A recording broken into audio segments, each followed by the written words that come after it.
Nicolás Gandini, buen día. Guille, bienvenido. ¿Cómo placer. estás? Como siempre. ¿Es el fin de las tarifas sociales para la energía eléctrica o estamos Una buena exagerando? pregunta. Por ahí es un poco exagerado, pero sí te digo que hay una dosis de incertidumbre muy grande, digamos. ¿Y por qué te digo esto? Porque todavía el gobierno no definió qué va a pasar con la tarifa social eléctrica. Está claro que algún tipo de programa de tarifa social tiene que existir, sobre todo en el conurbano de la provincia de Buenos Aires, donde el 50% hay partidos, hay municipios que tienen el 50% de los usuarios que reciben tarifa social eléctrica. Pilar, Merlo, muchos de los municipios de La Matanza, con lo cual imagínate que si ese programa dejara de existir, el impacto político y el problema económico sería muy marcado. Lo que todavía no definió el gobierno nacional y el ente regulador de electricidad es quién va a financiar el programa de tarifa social, que cuesta algo así como 12.000 millones de pesos por año. 12.000. ¿Quién lo debería poner? La provincia de Buenos Aires, que gobierna María Eugenia Vidal. Lo que pasa es que todavía a 15 días de que empiece a regir el nuevo régimen de tarifa social el 1 de febrero, no está claro quién se va a hacer cargo, quién no, con lo cual hay cerca de 4 millones de usuarios a nivel nacional de tarifa social, 2 están en el conurbano. Imagínate el tejido urbano, que es muy sensible, y más con esta recesión y esta situación económica. Que no esté definido esto es un problema. Las distribuidoras, tanto de Nor como de Sur, están bastante preocupadas porque no hay información o especificaciones sobre qué puede pasar, y la verdad que... Ahora, en este marco, Sí. donde el FMI solicita recortes, donde el Estado Nacional le ha pedido a las provincias que recorte, de hecho muchas están llegando al déficit cero a partir de estos duros recortes, ¿de dónde cree alguien que pueda haber voluntad o dinero para poner esos 12.000 millones? Es una buena pregunta. Lo que pasa es que lo que te dicen las cooperativas y distribuidoras eléctricas del interior es, ok, yo entiendo que hay una situación de ajuste, de crisis fiscal, donde hay que ir al déficit Sí, cero. pero está la gente acá. Pero lo que pasa es que está en la gente, y sobre todo las cooperativas, donde la proximidad con la gente es inmediata, porque uno dice por ahí una distribuidora eléctrica, es un empresario privado, no tiene ese feedback o ese relacionamiento continuo con el usuario. A una cooperativa eléctrica, hay decenas de cooperativas eléctricas en el interior del país, que de vuelta tienen un universo de alcance de 4 millones de personas, a nivel nacional es un montón, digamos. Lo que te están diciendo es, che, yo no puedo seguir pagando los aumentos que me está pidiendo el gobierno nacional. Y por eso está gestando una cosa medio extraña, por lo menos yo no la vi venir, que es una especie de rebelión de las cooperativas eléctricas, una especie de rebelión donde las cooperativas eléctricas del interior dicen, ¿saben qué? Yo no voy a pagar los aumentos de electricidad que me impone el gobierno en el mercado mayorista. A de los electricidad. mayoristas, Exactamente. a los distribuidores. Claro. Porque mucha gente no sabe, perdón, Sí. en Buenos Aires, que muchas ciudades, incluso algunas importantes del interior, reciben el servicio eléctrico a partir de cooperativas que en su momento se formaron Totalmente. para que tengan esos, entre comillas, pueblos, energía eléctrica. Después crecieron, como las ciudades, al mismo ritmo, y en general la gente del interior paga más cara la energía eléctrica. No, por lo general no, es así, lo pagan más Y cara. bastante que la más cara, Bastante sí. más. Te diría que un 30 o un 40% más caro que acá. Y lo que te están diciendo, incluso desde lo técnico, hay dos cuestiones que me parecen interesantes que están diciendo las cooperativas. Es, por un lado, che, el aumento desde diciembre de 2015 hasta la fecha es 1.600%.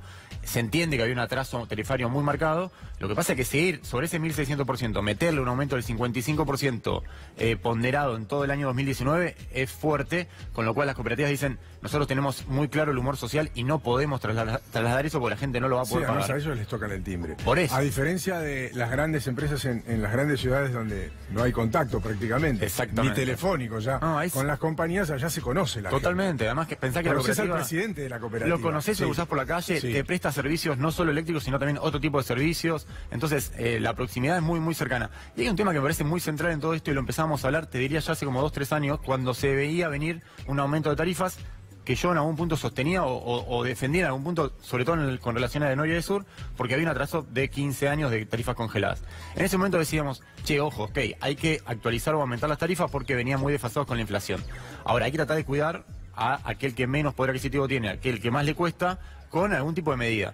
Una medida muy básica, ¿sabes cuál podría ser, Guille? Che, ¿qué hacemos con los impuestos que recaudamos a través de las tarifas eléctricas? O sea, en el interior del país, una pyme, un comercio, una panadería que está, y en la provincia de Buenos Aires también, paga un 27% de IVA. 27%, es decir, casi la tercera parte de lo que vos pagás es impuesto a valor agregado.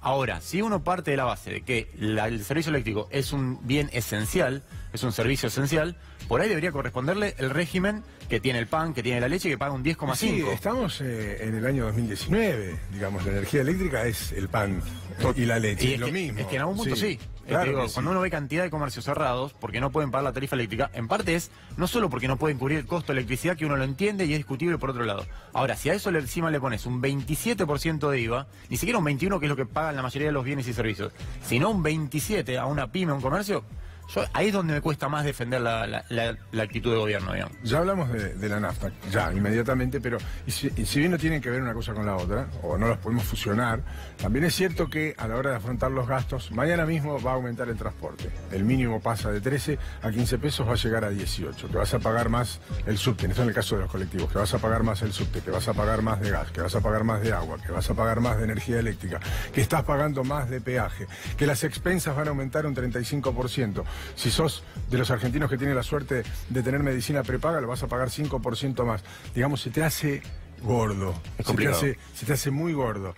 Las naftas están bajando porque el dólar se mantuvo estable, porque el precio del crudo a nivel internacional está bajando y ha generado, entre comillas, una competencia. Por primera vez, desde que asumió el gobierno, se ve un atisbo de lo que quería. Un atisbo, ¿no? pongámoslo, una sensación de deseo, sí, digamos, que nos gustaría que haya una mayor competencia en el mercado de combustible, que las empresas que están en el mercado, YPF, Shell, Action, Puma, puedan competir y ser... Yo lo que veo ahora...